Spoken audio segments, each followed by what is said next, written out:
Hey guys, this is Craig Harris, and normally I'm the guy that handles all the Nintendo DS and Game Boy coverage on IGN, but today I'm here to give you the final word on Excite Truck for the Nintendo Wii.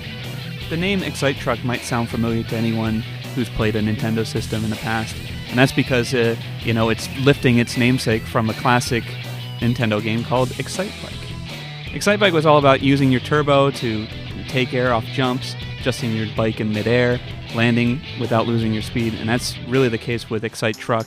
It's a launch title, so it suffers from launch titleitis. It's lacking a few elements that fleshed out games usually have, but for what it is, a first generation game, it's a really good racing game.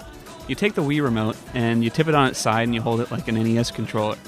You tilt it left and right to control your vehicle left or right on the track. When it's in the air, you want to tip your vehicle forward and backward by tilting the controller forward and backwards. Like any racing game, the idea is to come in first, but there's the added incentive in Excite Truck to earn points by doing specific things on the track. You can take out your opponents by driving into them. You can drift around turns. You can perform tricks in the air. And the more intense these moves are, the more points you get. There's a trick system in Excite Truck where you can perform spins in midair by whipping the controller left and right after a jump, but it seems really kind of tacked on. It's necessary to win the race with these tricks because they score you points, but it just doesn't feel natural when you're playing it. One of the coolest elements of Excite Truck is the deforming terrain as you're driving. When you pick up icons that are scattered around the track, it'll actually cause the land to form mountains and jumps, cause the environments to just collapse on itself and cause mayhem to the other players. The whole changing terrain really kind of gives Excite Truck its own personality. Even though you can blow through the game in a couple hours to get through the normal level progression, it's all about trying to beat each track perfectly, otherwise you will never unlock the harder difficulty level. There are a few added mini-games like a slalom challenge or a jump through rings challenge. They're cool for what they are, but it's not going to extend the life of the game beyond a few hours of play.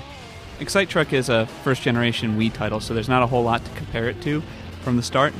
But that said, it's a really good looking game. It's got a solid frame rate. Really nice visual effects going on, like the deforming terrain, lighting effects, textures, dirt effects, that kind of thing. Sound, however, is not as impressive.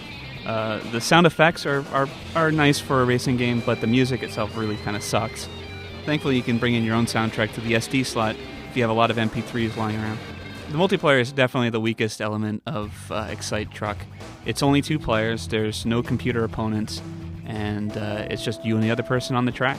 It's fun for what it is, but honestly, it's not a selling point, and it could have been much more had the developer given much more time with the product. Even with the downsides, the game is a lot of fun to play. It's got a huge amount of energy. It's a great arcade-style racing game that shows off what the Wii can do. And if you're a fan of, say, San Francisco Rush or Burnout, you would totally love this game. Check out my full written review on IGN.com.